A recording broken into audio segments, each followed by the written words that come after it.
to Jake Jackets. Gear up to fire the cannon and hit the ice with your host, Jay Ashdown and Jake Gehringer. Get ahead of it. It's rough, but at least we got hockey to get us through it, right? Of course. Point. Of course. Absolutely. Jake's back, everybody! Hey! It is good to be back, I reckon. He's at least better than he was, because you want to tell that story? So, like, stomach flu. Yeah, I don't know if it was necessarily a stomach flu. I think it was a stomach bug. I mean, so I had the trip down to Florida, and like Right, and that's when we had Lance and Jerome for previews. Yeah, and it lasted like so it was supposed to be a weekend trip, like Thursday, Friday, Saturday, and then head home on Sunday. And I got sick like on the flight. Oh, when I on the first flight started the there? tour. Yeah. Like I didn't even really get to There we go. enjoy. I spent most of the trip in bed Oh, bud, because I went I felt that. I went into the park on Friday night for Halloween Horror Nights. It's the whole reason we went. So I was Yeah. able to do a couple of haunted houses that I wanted to do, but then probably after like maybe 3 or 4 hours, I started not to feel well again. Went to the bathroom and I was like, "Oh, I know what this is," and I couldn't continue for the rest of the night. And that was it. Like, and then I get home, like dude, I was taking just about every medication under the sun. Yeah. Get on the flight back without having any problems, if you know what I mean. Not gonna go into actual details. Thankfully nothing bad happened there, but and then I get home and then I was like sick for basically the rest of the week. Yeah. Like 9 to 10 days total I was out. Just feeling Week and like a half of just garbage. Oh God, it sucked. And then I feel fine, I get better. And then a couple days ago I get a cold, and look, a cold isn't even close to as bad as what I You just can be here with a cold, like. Yeah, of course, but I'm sitting here just like, Jesus, you couldn't give me like a fucking break, like give me like a week before you do this. Right, Like, exactly. I don't get me wrong, I love it when hockey's back, but Yes. I hate fall and winter. I do. That's the funny thing, because like my allergies are more like a spring summer thing. Yeah, I'm opposite. But then when we get to this point, I do love the weather here, and yet I do have those times where I'm just like, it's just like, Oh yeah, dude. I just took Dayquil, but not even regular Dayquil, like the off-brand Dayquil. Off-brand stuff, yeah. Like it's oh God, I had to brush my teeth several times just to get the taste out of my mouth. Like it's so all right. Well, yeah, it's just like it sucked. It sucks you had to go through that, because nobody wants to go through a stomach bug like that. Of ever. course not. It was rough, but I'm glad that you had a good time with fun guests. It's nice to get some guests in here. Well, it was nice to have. That's the fun part about being a part of this network, right? Is being able to have those options and be like, hey, if something happens to either one of us, like obviously if something happens to me, then well, it's a little more off the rails for that, but but I mean, if something happens to you, now we have that fallback option, right? Yeah.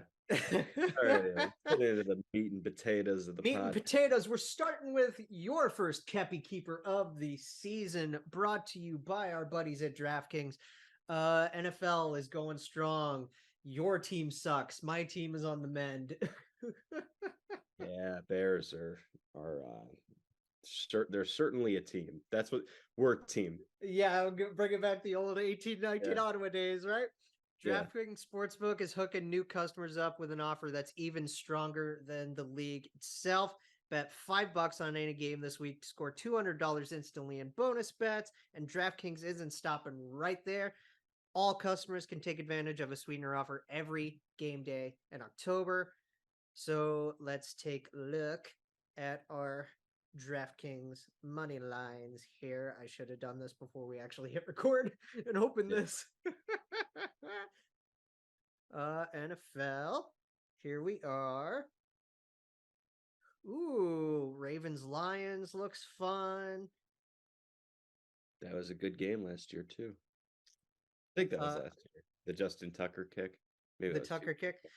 Bears are playing Vegas, so you know how the odds makers are going to make that. That will be a game of football right there. Well, it's going to be something because like Justin isn't even starting now.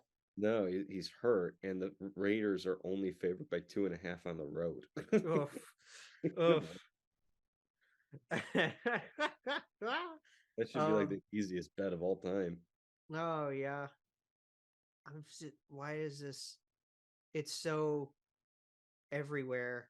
I don't like. Okay. So let's just go with that. So the Bears are a plus 120 and the Raiders are a minus 142. So safe to say they're gonna continue their tanking ways. Like they have no reason not to if Fields is out. So Steelers and Rams looks pretty fun, as much as like all the AFC North is having a very strange year. It feels very AFC North of them. It's very we don't know what's gonna happen year by year, right? Let's just go with the Steelers and the Rams. That's this Sunday. We're gonna release this probably around the time the game's even going or afterwards. So who knows how the game actually goes. But the Rams are favored at a minus 166. Okay. And the Steelers are a plus 140. Who knows how Kenny and his boys are gonna do. Right. But hey, when the Steelers are underdogs, bet them. When they are favorites, bet against them. The Mike Tomlin paradox, right? It is. Since like 2016, that's how it's been for them. The Matt Canada paradox this year, because that's right. Like, wow. But get in on the game day greatness yourselves. Download the DraftKings Sportsbook app now and use code THPN. New customers can score $200 instantly in bonus bets when you bet $5 on the NFL. That's code THPN. Only on DraftKings Sportsbook, an official sports betting partner of the NFL. The crown is yours. Gambling problem? Call 1-800-GAMBLER or visit www.1800gambler.net. In New York, call 877-8-HOPE-NY or text HOPE-NY 467-369. In Connecticut, help's available for problem gambling. Call 888-789-7777 or visit ccpg.org. Please play responsibly. On behalf of Boot Hill Casino and Resort in Kansas, licensee partner Golden Nugget Lake Charles in Louisiana, 21 plus, age varies by jurisdiction, void in Ontario. Bonus bets expire 168 hours after issuance. See sportsbet.draftkings.com/football terms for eligibility and deposit restrictions, terms, and responsible gambling resources. Boom. Gotta love it. Gotta love it. And I know Lance went the first time, but like it's your first show of this year, man. Go for it. I had a tough decision picking between. I feel like I'm about to sneeze. Two different players. Mm-hmm. There you go. Bless you. That is not who my Kepi is going to. It's going to haunt you. I'm going to go with one of our new guys. Really? A guy who was actually benched in the Detroit game and came back. And as Pascal Vincent said in his post-game press conference, he said, the players who play well will play. Perfect example is Damon Severson was phenomenal yesterday. Good for Sevo, because like that's been a theme. Like I know we're only we're recording this during the night of Game 5, first road game of the year against Mini. We'll probably have this wrapped up before that game even begins. Who knows? Depends. But like Sevo, KJ, Rosie, they've all had accountability trips. so far this year. And funny enough, so I have the stuff pulled up from last night's game, and we're looking right here at expected goals percentage, like, Mm-hmm. and Roslovic was third on the team. Severson was fifth, just slightly behind the other guy I was almost going to choose, which was David Jiricek. He was phenomenal. 55. You're giving me options, and I mean, like, it's hard to choose for me because, like, I kind of want to choose. We recorded our last show, in the live of the Rangers game of game 2. Yeah. So, like, even just thinking back to that game, I'm like, do I give it to Boone? Do I give it to David? Do I think further from last game and go with one of the few that was there? I don't. Yeah. It's difficult. There's a lot of really good performances so far. 4 games into the season, 2-2. It's a fine start. It really is. You know what? Spencer Martin. Okay, fair. Absolutely fair. I'm gonna give it to Spencer because obviously Star Wars night last night was awesome up until the last 10 seconds. Right. And we'll get there. But Spence going from not even knowing he's gonna start to being extremely solid. And when he filled in for Elvis, when he got sick with the stomach bug, his first showing as a Blue Jacket wasn't great. Yeah. But since then, he's really picked it up. The team picked it up in front of him, and Spencer stood tall. Yeah. Yeah, fair. So Spencer gets,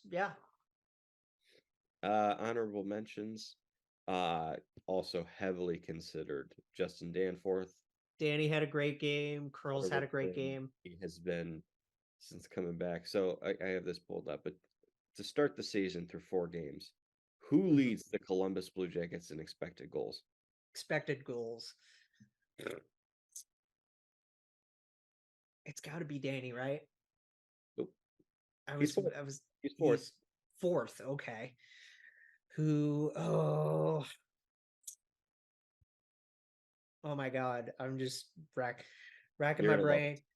You're gonna love it. Gonna bring a big old grin to your face. Oh God. Kirill. No. He is fifth. Oh my gosh. You're getting some good choices here. Am I getting hotter or colder? I mean, I don't know how to define hotter or colder. I'll tell you, Johnny is 2, Texier is 3. Texas 3? Ooh, okay. Yeah, Texas okay. Good. He has been good. That's surprising that he's only 3 because he's got some good looks. Tell me. It's Fantilli. It is, Adam. Oh my God. He leads the team in expected goals right now. Yeah. Oh, that's so good. And that's okay. Oh my gosh. Because I mean, the kid's had so many looks. Yes. So many great looks. He just can't buy one. And that Markstrom save. If we want to say it was ridiculous. Let's start with, obviously, let's throw Detroit in the trash because that's a really save game. Yeah. Yeah. What even happened there? He had a solid first period, and you let it get away from you, and they just look flat. Yeah, just look flat. Look, you're 3 games into the season at that point.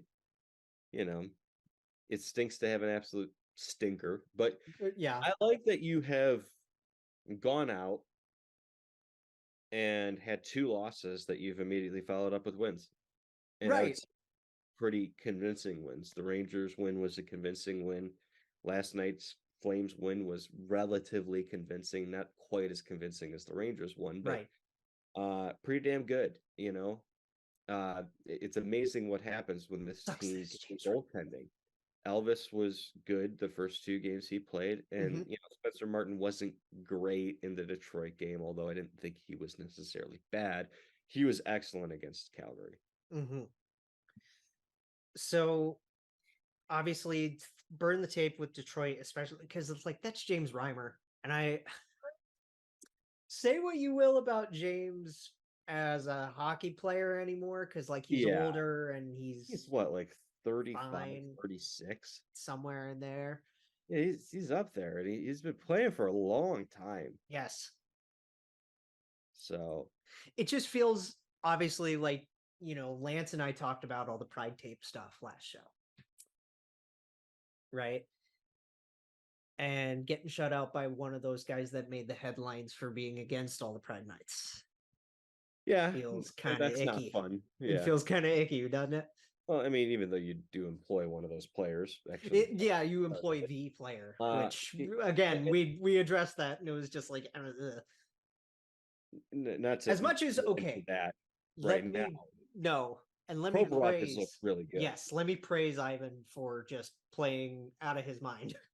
He's been like legitimately fantastic for He's us. been great.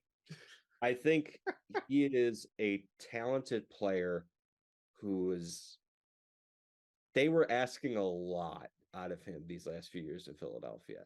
Yeah. And with Zach Werenski as your number one defenseman, and thank God he's back, I think you're seeing with him, if you just put him into a second pair role, yes, that makes him better. And I feel the same way about Damon Stevenson. That's what the Devils ultimately did when they started bringing in more guys. They brought in, Hamilton. They got Marino. Severson for the longest time was played on the top pair out of necessity, and fans, really started to turn on him because his mistakes were heightened at that point. He's not a first pair defenseman, let alone a number one defenseman, and at times he was their number one defenseman. Yeah, that was amazing rough. What can happen to some of these players when you shelter them a little bit, put them in a more comfortable role like a second pair guy, and they just you clean up some of those mistakes, and they're much more effective. I mentioned this. I'm gonna keep bringing up these points from the first show. Damon and Ivan looks really fun together. Yeah, I agree. I mean, also, I think there's a natural fit there between Provorov and Jiricek for the time being. I know a lot of people want to see Jiricek play with Zach. Yes. I don't know if he's ready for that. It'll be fun to see what... Yeah. Two big defensemen in Provorov and Jiricek, who are, pretty good for their size at moving the puck. That's not a bad fit. No. And Damon, we know how skilled he is, and he can complement Zach pretty well. For the time being, I don't want him on the top pair for extended periods of time because, as I said, he's not a top pair guy. But when you're playing... But again, if you don't want to have Jiricek on that top pair, then that's probably your best bet for the time being. And that allows for, Lance gave his Kepi to Jake Bean. Dude, for the first goal of the year. Bring up Bean. Bean's been great. And Bean and Goody, obviously, like one of the last games, they were listed as a top pair, and it's like, whoa, okay. Yeah, it's one of those pairs that we kind of mocked a lot last year. I got credit to Goodbranson too. Yeah, Goodbranson's been good this year. I mean, he's not getting caved in. Yes, and and he's sticking up for his guys too. Yes, and let's pause because it's like, yes, we're only going into game 5, so let's not. Let's not like completely overreact here. No, but credit where credit's due to the guy for playing well. He's I think especially in the Calgary game, you kind of see precisely why Pascal Vincent gave the A's to Corrali and Goodbranson. Yes, Goodbranson sticking up for his teammate, Patrik Laine. We'll get into that later. But who was number one on the Blue Jackets in expected goals percentage in that game? Sean? It was Corrali, 85%. The guy, like, the fourth line for the Blue Jackets that Corrali Roslovic, and who's the last one? I can't think of. That was Danny. Yes, Danny. They caved them in that entire game. It's hard because I just keep thinking back to the last show where it's like we were freaking out about Robbie getting placed on waivers, and then he clears, and we're like, okay, all right, cool. And then we're dogging on Jack for obvious reasons that you and I dogged on him for a lot last year. It's like, what do you do here? Yeah, no, look, I'm not changing my opinion on that. I'll give him credit. He played well. He played well with the Calgary game, yes. And it was funny, the text that I sent you that was just like, he did a thing. Yeah. I think one thing that I've really liked about Pascal Vincent so far is, and I don't know like if everybody's noticed this, like people have been freaking out about the lines. Yes. And like really freaking out about positions. And what I don't think people are noticing, so fluid with them, yes. And it's they're not playing, they're playing positionless hockey. Like people are looking at lines and being like, why is Fantilli on the wing? And it's like, he's really not. He'll be on the wing sometimes, but there are faceoffs he takes. And that's like he talked about. Like we have three guys that top line of Fantilli, Texier, and Laine. Yeah, they all want to play center. Fantilli was drafted as a center. Texier was drafted as a center. They fluctuated between wing and center, more towards wing with him, but he can do it. Laine wants to play center. They're trying it out. So what he says is, he's like, we're not playing, wing, center, wing. He's like, we're playing three forwards.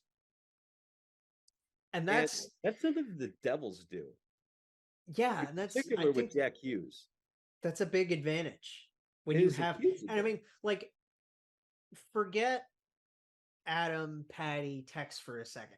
Think about all the forwards that we have that already do both. Yeah, there's so many guys to do it. KJ, Jack is one of them. Boone is the premier guy. Corrali is mainly a center, but sometimes he's been playing on wing, more so in Boston than anywhere else. But like, there is such an advantage to the versatility that they have.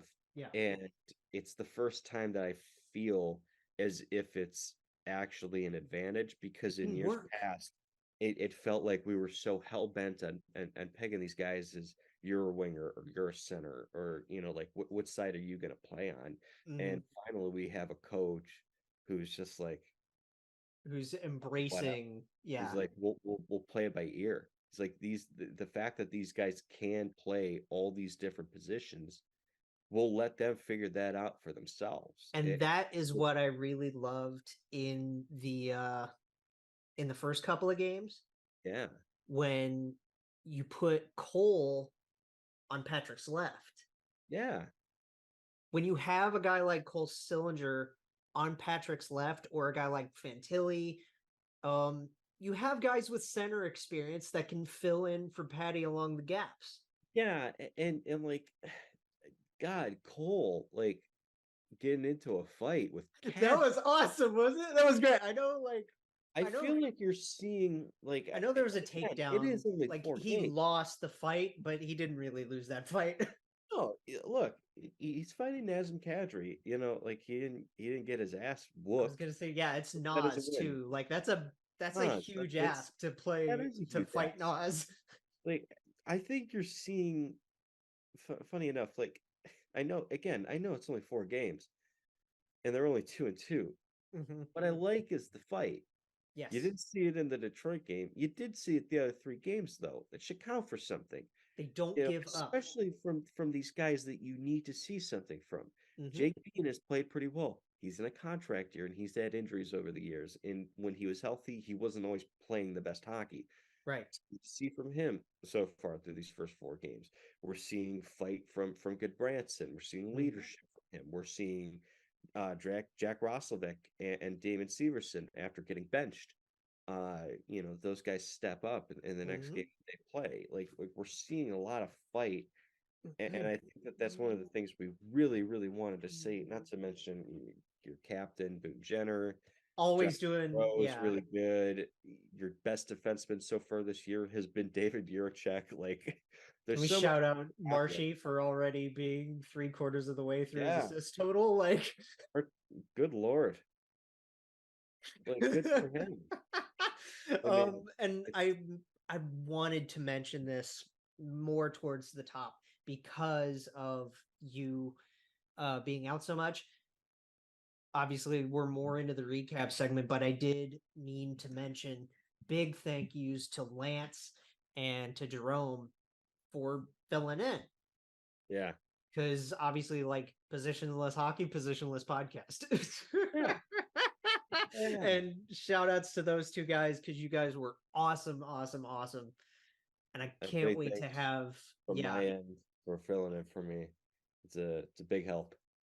and I really want to have shows with those two in the future where you're here. Yeah, absolutely. Just so we can hang out and like you can get a vibe for those guys. Yeah, definitely. So thanks to Jerome and Lance for hanging out. Now Move on to the elephant in the room. Yeah. Let's do it. Rasmus Andersson. Yeah, that's here's what I'll say about it. Rasmus Anderson, from everything I've heard and seen, is a really, really good guy. Fun player too. Really good player. Useful player for the Flames. So versatile. Very useful, yes. And I think it is important to note he has only had one call before from the Department of Player Safety. This was 2 years ago. It was a roughing penalty, and he was only fined. Mm-hmm. This is not like there's no theme here. I would say a game. There's no history. Game There's or no two, and call it a day. I think that's a guy frustrated, sees Laine with his head down, steps up and wants to make a big hit, and he hits him too high. Blasts him right in the head. And the other thing is, like, this is a guy who's not, like, you don't really think about his physicality when you think about him as a player. You think about his puck handling. Defenseman. He's very responsible on the defensive side of the puck. Not saying that he's not physical, but it's not one of those elements to his game that really stick out compared to the others. Right. I'm fine with them going a little easy on him with this one because it would be his first suspension. Yeah, 1 to 3 is like he's going to be out terribly long. You would hope not. And I mean, this is the thing. It's thing. Day to day. So we talk about the way Paris is, ran things. Yeah. And this is one of those where knowing that the guy doesn't really have a history, it's going to play a major factor. 1 to 3 is probably your biggest bet. I think 1 to 2. I struggle to even see a scenario where he gets 3. If I'm being completely honest. Well, if we're gonna go asking for 3 games here, no, and neither am I. As long as it's not just a slap on the wrist fine. If he gets 1 game, I'm fine with it. It's a bad hit. It is a bad hit, but I don't think of it as a guy really trying to step up and do something dirty. He's trying to step up and hit a guy. There's frustration involved. It's dirty because of the way he went about it. Yeah, and do you think how he typically goes about it? It's a mistake, Well, do you think is it more like because this has been over the last day? This has been a conversation that we've had over the last at least 12 hours or so. Is it seeing red, or is it intent to injure? It's seeing red. There's nothing about this player that would ever indicate to me that there's an intent to injure.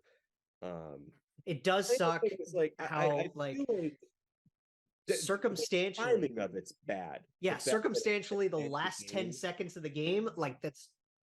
But I struggle to think that wouldn't happen with 5 minutes remaining. I still think, personally, because we know that it's going to be a little while before we see them again. Yeah.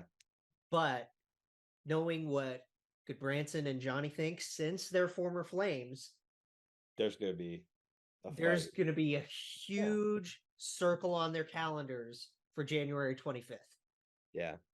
I should rephrase what I just said. Like 5 minutes left, he probably doesn't make that hit. The reason he steps up in that position there is because of the empty net. Because Laine's got the puck. He's angling himself at center ice. He's got a step to his right on the first defender. So there is a lane. So yeah, don't step up and play the puck, play the body, affect the shot, affect the shooter. I didn't see it as much of a 10 seconds left in the game. I'm gonna try and fuck this guy up because screw him. I looked at it as I'm mad. We're gonna lose this game. He's trying to get a cheeky empty net goal. I'm just make the play. Just make the play, and he hits him too high. Right. That's kind of how I viewed it. And that's way more level-headed than a lot of the internet takes that I've seen. I know how the internet is. And this is why I'm so happy you're back, because I've just been scrolling and just being like, guys, I know it was awful and it was dirty, but we also know that this isn't typical Rasmus. This is a guy who's played a long time. He's been around for a while. It's funny because you don't think about it like that. Yeah. With him. Maybe it's just because we're an Eastern show, right? Like maybe. And we just don't pay attention as much. I know that there's and I'm going to shout out Cass for his opinion here. One of my buddies on Discord, he is a Toronto and a Minnesota fan. So there's a little bit of objectivity here. But he is a Swede as well. So he's like, he personally thinks that with this incident, that Rasmus could develop like a Marchand like reputation where it's like amazing guy off the ice, brutal on the ice, and really questionable on the ice. Oh no, I don't really see it like that. I don't see it like that either. Like, I love you, Cass, but like for me, because wasn't Marchand's history? There's a lot. There's like there is a lot, and there's a lot of stuff that before it even towed the line, he was crossing over and over and over. Yeah. It's kind of how he made his money in the NHL before he turned into a superstar. And a captain. Yeah. But yeah. 2 is fair. Yeah. 2's fair. I'm not even going to cry if it's just 1. The only complaining you'll see from me is if it's... As long as it's not just a fine like it was with Garnett. Like, can we... Yeah. I'm not gonna lie, the Garnett one pissed me off more than this one did. Yeah, it did. Oh, yeah, it did. So, because that's knee on knee, and you know how that is. Knee on knee. That player has a reputation, and not to mention, it's a guy who just missed a whole ass year of hockey. Right, and thankfully he's back and he's healthy, and he looked really good yesterday. Did you watch? Did you watch the last one with Lance? I did not. I had not had the chance to see them. Because what I had said was during that game against the Flyers, it would have been really funny because remember, we have Eric. Oh. They have history. Never mind. We have a decision. We have a decision. 4 games. 4. Wow. I guess that's so much more than I expected. Well, that does. Wow, that sets a precedent, doesn't it? Like, does that not set a precedent that they are going to be cracking down on this hits to the head more? Maybe a little bit. Wow, I'm really surprised by that. Because we know how the refs... Not upset at all. Wow. No, like think about how the refs handle it, where it's like you get the major and then you can look and reduce it to a minor. How bullshit is that, by the way? So dumb. Like, it's so stupid. That's a thing, keep it a major, and he got the game misconduct. Yeah. It's really dumb assessing the game misconduct for only having 10 seconds left, but okay, 4 games, this makes up for that. Yeah. Yeah. So I guess that plays a part into it. Perhaps. But the little anecdote that I was going to get to, and hopefully, yeah, Patrik, you said is only day to day. He That's did what I miss. said. He didn't make the trip to Minnesota, but it sounds Yeah. like this might be the only game he misses. That would be great. That would be great. The other thing with the Garnet thing that I was going to say, him and Goody have history. I really wanted to see a recreation of Goody spitting on yeah, like a reverse, like he just looks at me and he's like it's just like how great would that be? Could you imagine, like, after that shit happened, if he just goes over and just hawks a loogie on him? Just hawks a huge, like fun being on the other like end of you that. see players spit all the time, like when a play ends, right? Yeah. Just imagine him skating by and passively giving him one of those, like, peh. Wasn't there one of those that happened like a year ago where someone was just spitting and it ended up on somebody? But like they were like, I wasn't trying to spit on him. It just like it just happened. Yeah, I remember that one well because I don't remember who the other guy was. I do remember it involved Keandre Miller. Okay, I thought it was someone from the Kings potentially, but it was Keandre and was it Keandre and Drew Doughty? Was that Drew? Yeah, it was. Yeah. Okay. Oh my gosh. That was interesting. Anyway, good to wrap that up with an actual decision. I'm surprised, but I'm not upset about it. Good for the NHL for really. You know, I think like the NHLPA, like their reputation was kind of in the toilet, and then they bring in someone new whose name I'm completely blanking on. Marty Walsh. Marty Walsh. And Marty Walsh and Ron Hazy, those two guys. Oh my gosh. For them to step up and do something good in the offseason to regain a little bit of trust. I think that the NHL also knows that the Department of Player Safety doesn't have much credibility. Make an example of these first couple of weeks and try and gain back some of that respect and credibility with your fans. Because we both know, and I'm sure all of you listening and watching know that they're really going to dial that respect back around like Christmas. Yeah. And they're really gonna start this is a good way though. Like I always But this is what they always do. This is what they always do. Like, it's like that when in a series where like games 1 to 4, like they call a whole bunch of penalties. So games 5 to 7, they've established everything, and they're not going to call really much of anything, especially in a game 7. Do that for the regular season in months October to December. Give them lengthy suspensions, establish everything, call a whole bunch of penalties like you always do, and then lessen it throughout the course of the season because teams will start to adjust.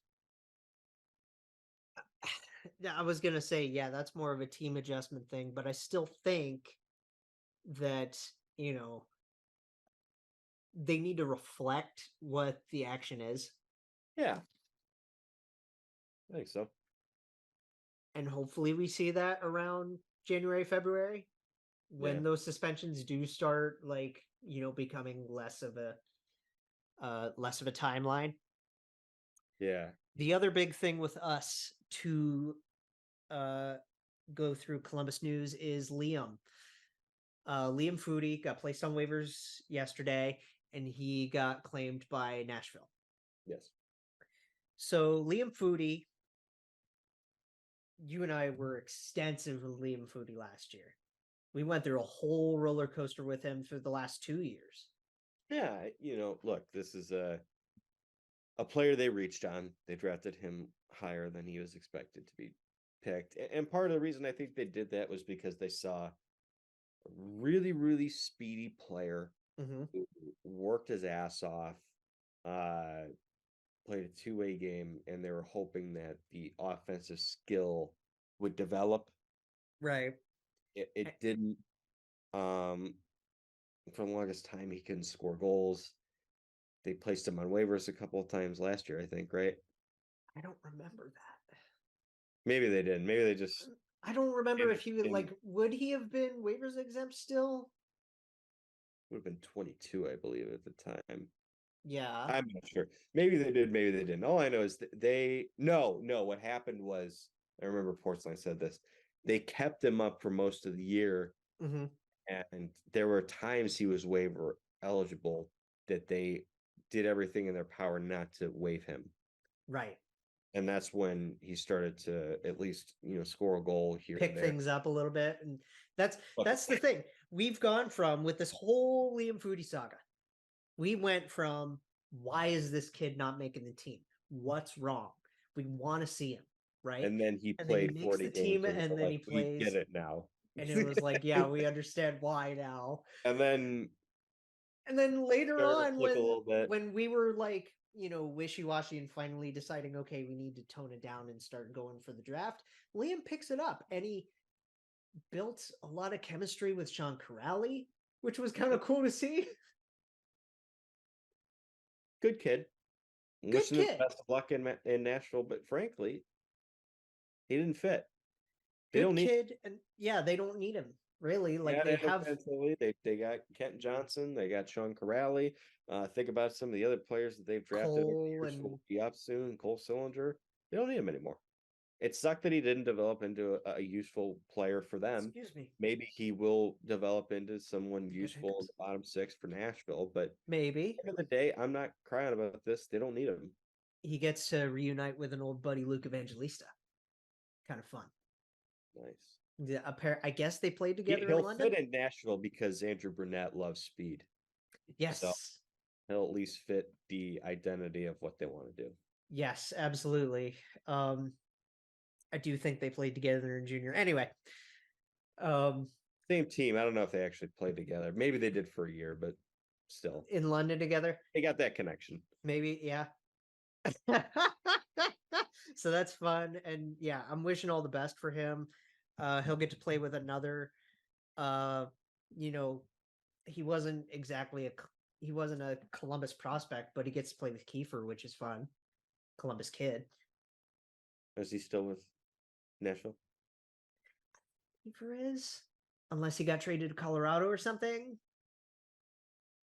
I'm not entirely sure. I'm not entirely sure. It's weird with depth guys like that, right?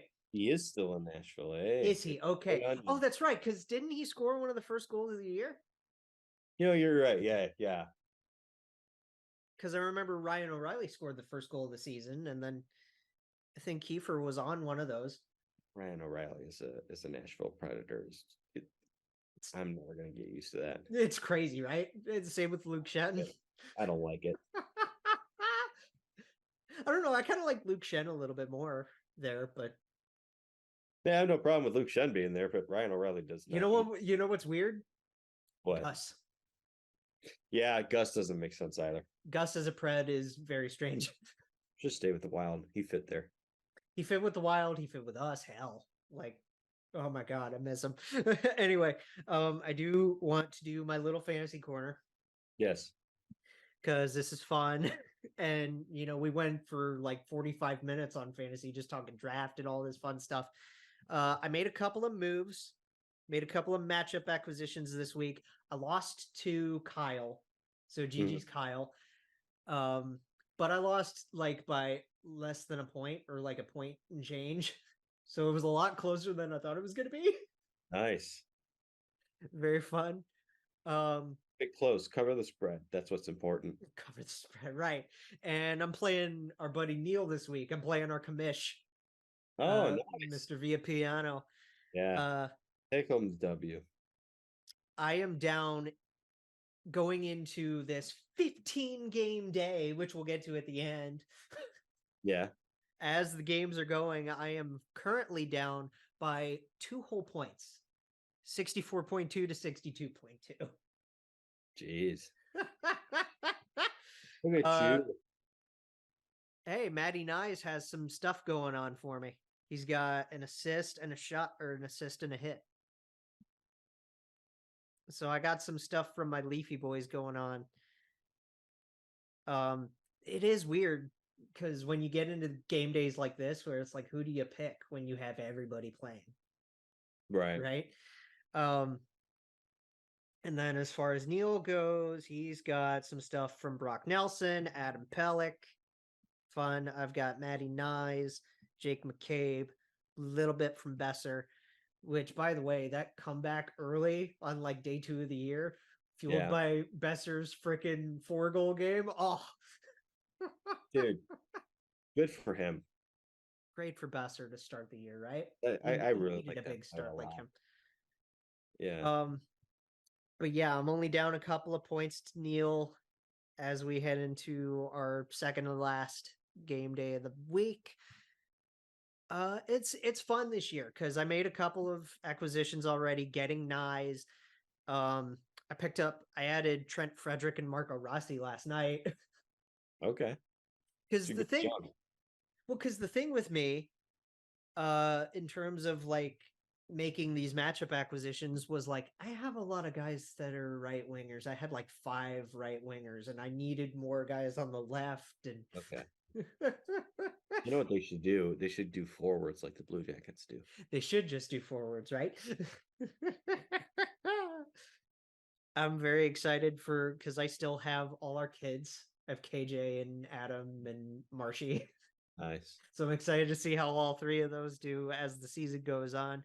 I got my comfort picks in Oliver and Mitch in the draft. Good. And Mitchy's been good for me. Still thinking about dropping Darnell because he had an awful game Yes. recently. Like the Oilers are just wow, what they're shocking Yeah. as a whole.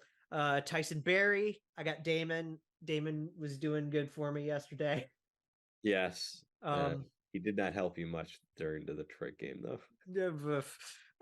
Jake Middleton, which Midzi, Okay. Interesting. see how he does against Yeah. our boys tonight, right? Yeah. Besser, obviously. Georgiev and Thompson are still my goalies, I and like they're that. doing great. Love Logan Thompson, but you already knew that. Yeah, and I mean, my first pick was Georgiev. Like, you got to keep in mind, Jay, like, I drafted 20 out of 20. Yeah, and like Georgiev's a good pick because he's going to get you a lot of wins. His save percentage last year was really good. Like, he finally had the chance to be a starter on a team in the National Hockey League, and he Yeah. was doing pretty damn well. So good for him. And then on my bench tonight, we'll see how much I'm missing between Sanheim, Byfield, Kaliev, Rossi, and Frederick. We'll see how many points I'm missing from those guys on the bench. Yeah. So you said early season grievances. Yes. And you got to think that these are things that we talk about all the time throughout the year. Sure. Some of them. Like the biggest one is just how injury plagued a lot of these teams can get really early. Mm-hmm. Yeah. Yeah. Because we've been going through it already. A little, You know, like not as much as last year at all. it's almost a little bit of a good sign. And let me explain it. Werenski takes that hit, and our minds just go to, oh, God, no, not again. Yes, exactly. Don't do this again. Laine gets hit up high. And we're like, oh, God, please, no, not again. He needs a healthy season, and we know this. What did Zach miss? 1 game? 2 games? He missed a 2 game games. or 2. He missed like a week. He missed the Rangers game, and he missed the Red Wings game. He was back. Yeah. Laine is day to day. Maybe some good luck's finally coming our way. That Yes. a couple of hits that are dirty, that one of them got suspended 4 games, the other one should have gotten a suspension, weren't long-term injuries. And I know the Devils are going through it too. Yeah, they've got some guys that are really banged up. Nico's banged up right now. But you know who's going through it the worst right now, which halfway expected, but I still feel kind of bad for these guys. Who? Montreal. Especially with Kirby Dach. Kirby Dach, man. Oh, that sucks.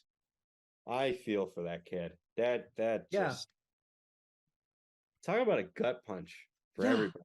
It's especially because he was so good last year. So good last year.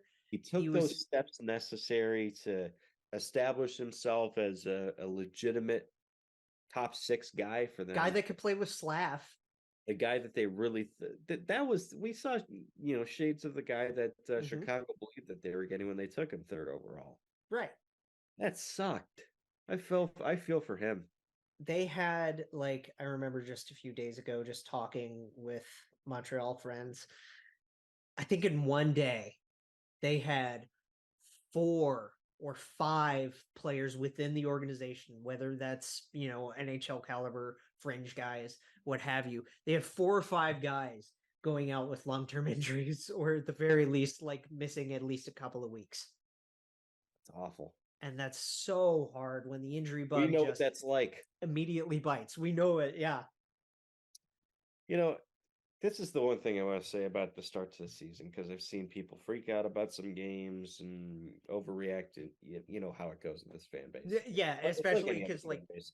The you pendulum need swings back and forth, and it never swings, towards the middle. It's always, you know. I like what I've seen so far. we're gonna win the cup versus, oh my god, let's tank. Yeah, no, like this isn't a playoff team.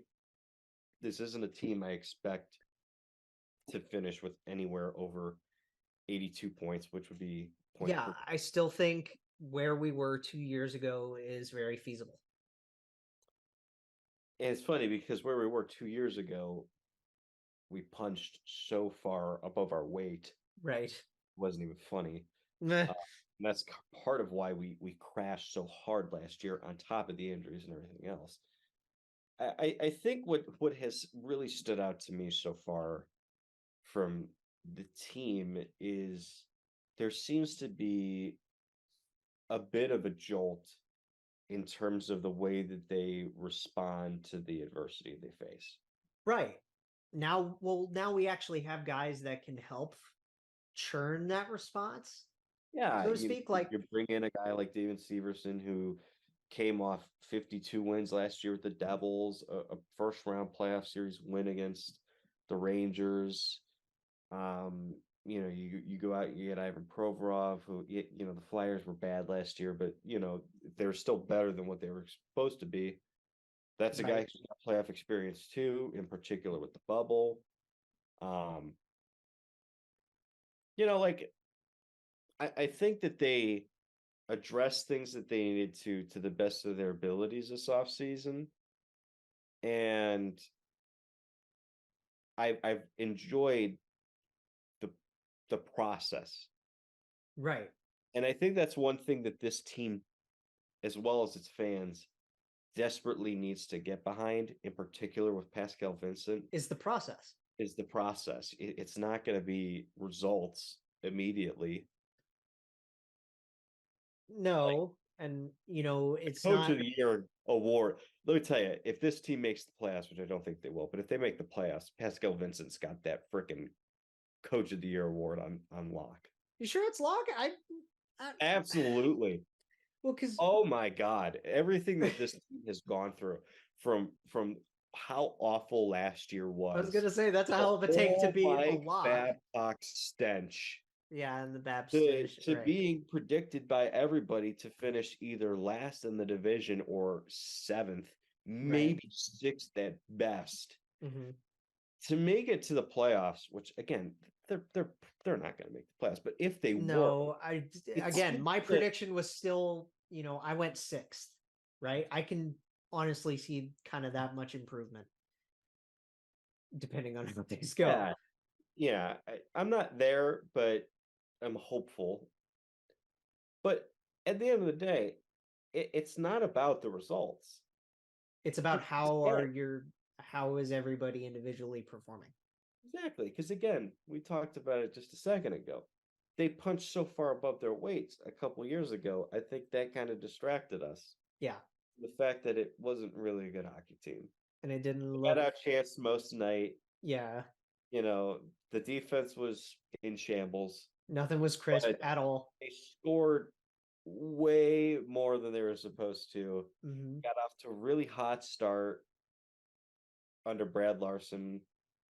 And remember, people freaking out about results one way or another early in the season. That's going to happen with everybody.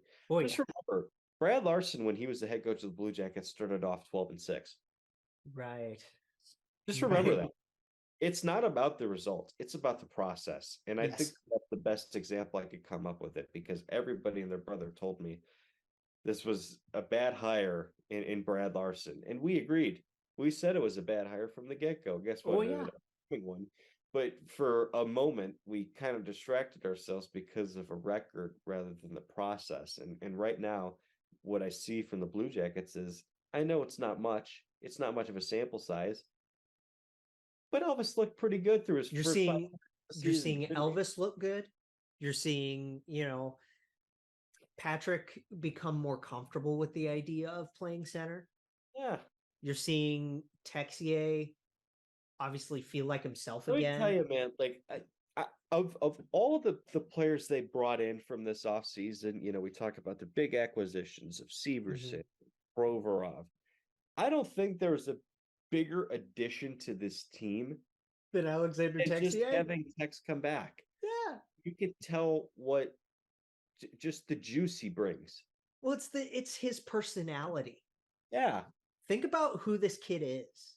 This is a very, His very first presser. guy.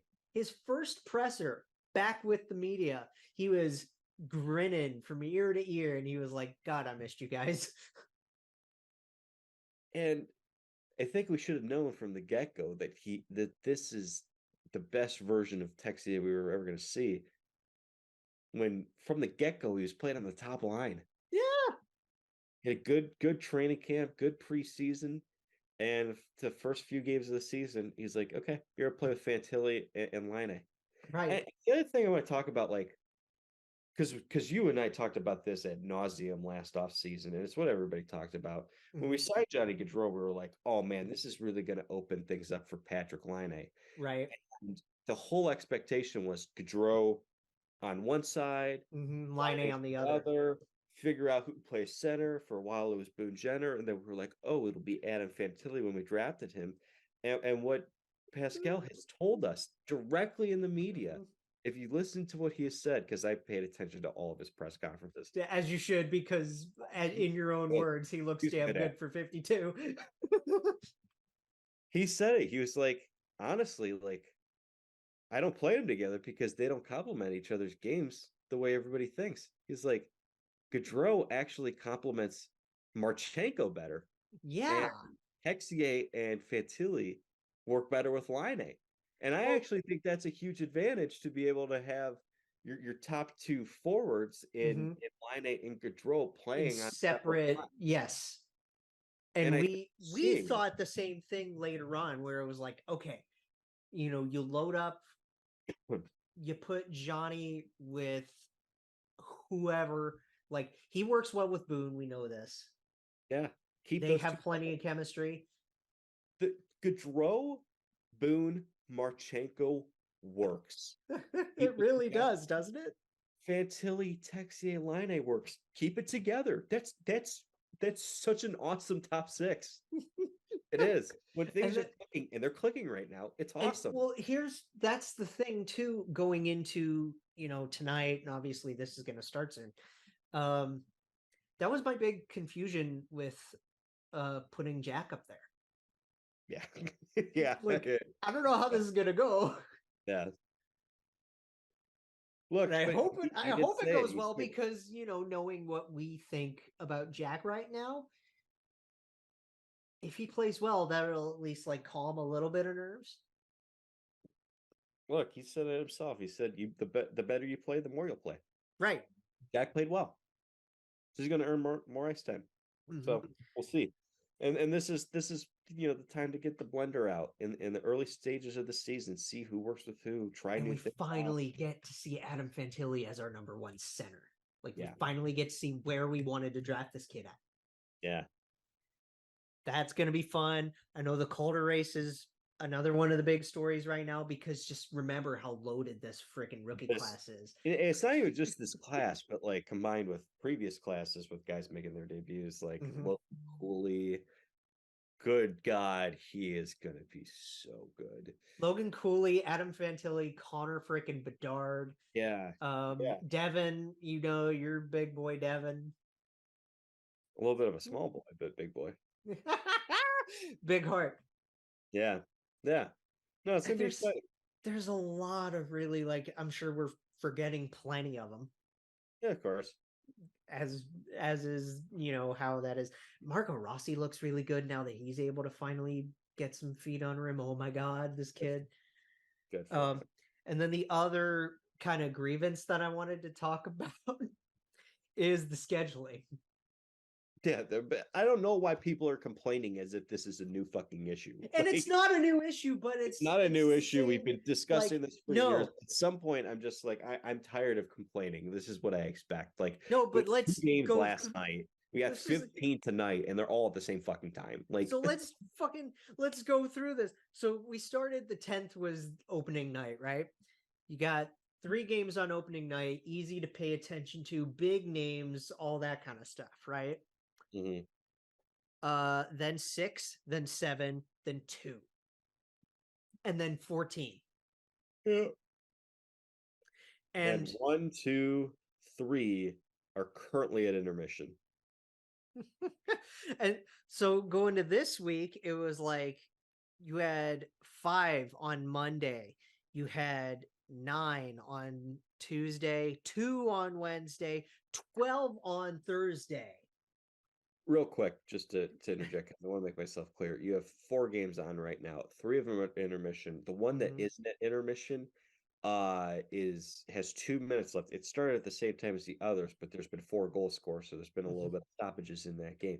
So you have 4 games that are all starting at the same exact time. Several of them are intermission, and then you got a couple games that are going to start 8 o'clock. 1, 2, 3, 4. 4 games at 8 o'clock. By the time those games start, the other games are going to be back from intermission. Right. Then you've got a 9 o'clock game, a 10 o'clock game, a 10 o'clock and game, 10:30 game. Like, fucking hell, man. Try as you may with the staggered starts, but they have one game, Jake, that is starting at 30. There's not a 7:30 game. There's not an 8:30 game or a 9:30. You had 2. One is a 10:30 game. You had 2 matinees. You had only 2 matinees, where one was at 1 and one was at 4. Good Lord. If you're going to have a 15 or 16 game day, start it at 12:30 and go every half an hour. Yeah. Or something. But then you get, if you have those 15, 16 game days, then you could go through a couple of droughts like we're going to go through coming up. We got the 15 game day tonight. Tomorrow, when this is posted, is only 2. Monday's only got 1. And then next Tuesday has... on a Tuesday, on a weekday, you've got everybody playing. Why do you have everybody playing on a weekday? Got the league going up on a Tuesday. Like, come on, man. Who the hell is making these schedules? Putting every game on a Tuesday, and then you only have one the next day. And then you go back to 11 the day after that. What is going... Why?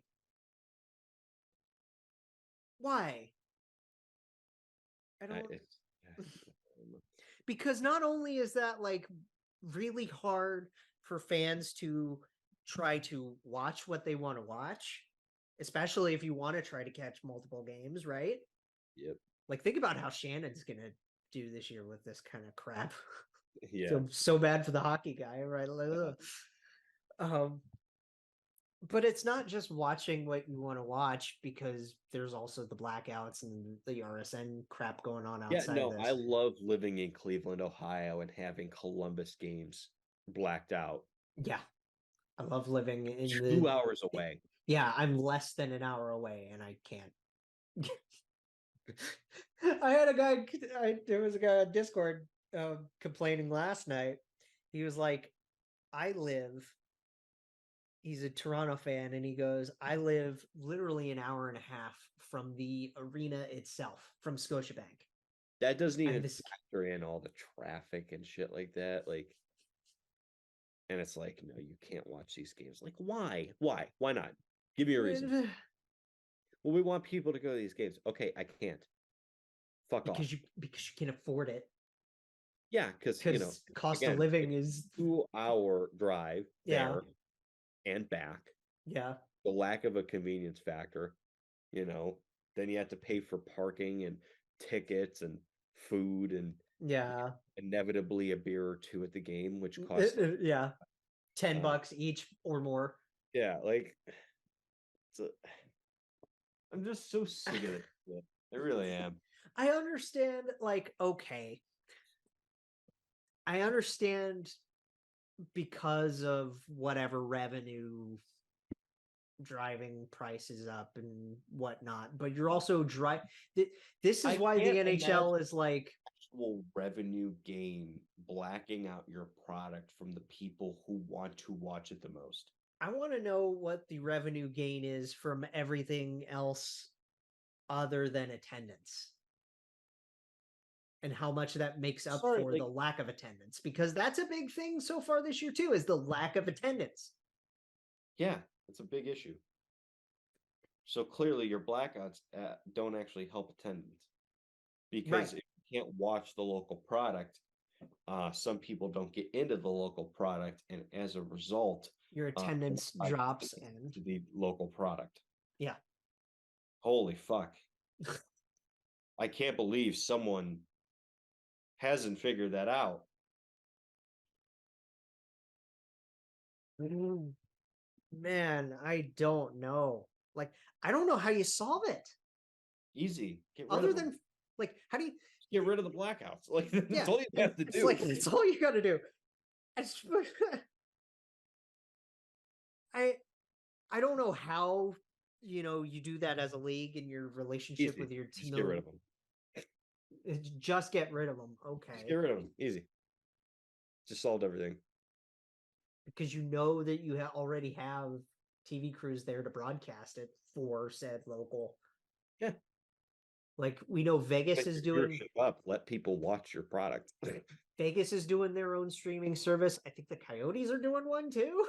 It's like, wow. If the Coyotes can do their own streaming service. Yeah, like, talk about a team that could like legitimately need that. That's the Coyotes. Yeah. Yeah. Come on, Gary. This is your team. This is your team. Supposedly, this is the team you want to keep. I'm so sick of Gary. I really am. 30 years, man. Worst. 30 years. He's the worst. And it's not like it would get any better if Bill took his spot. Like, oh, like, I had this discussion with my friends the other day. I'll say this, and we'll wrap up the show, because this is it for the show. But Roger Goodell got his extension for the NFL. Yes. Oh, and speaking of extensions, quick shout out to our I-71 friends, because the Cleveland Monsters through the rest of the decade. Yeah. Good. Yes, it's perfect. Happy about that. But so Goodell gets back to being pissed. And a lot of people online are just like, I'm so sick of this. Like, Goodell sucks. Yeah. Like, I'm gonna say this, and people will disagree with me. No. I think Roger Goodell is a phenomenal commissioner. He's good at what his job is. Exactly. Which is a voice for the owners. You get it. That's the thing. It's not a voice for the fans. It's a voice for the rich owners and what they want to do. He's the punching bag of the league, and he does that job as well as they could ever ask anybody to do it. That's what you understand what his job is. Well, you got to remember too, like, we've been following, just commissioners as a whole. Like, we always compare Gary to Rob and Roger. And Rob has put himself ahead of Gary. And I don't like Rob Manfred, but God, like, the rules that he's implemented the last year, from the pitch clock to the larger bases, even the throw over to first. That's at least progress within the sport of baseball. Like, dude, attendance numbers are up. People are realizing, like, oh, these games aren't as long. This is so much more fun to go to. Right. Like, now, baseball has really done a good job these last few years of really truly capitalizing on the fact that it is a social event. It's good for the sports as a whole, but at the same time, when you have commissioners act the way they act, it comes down to the individual owners to satisfy their fan bases.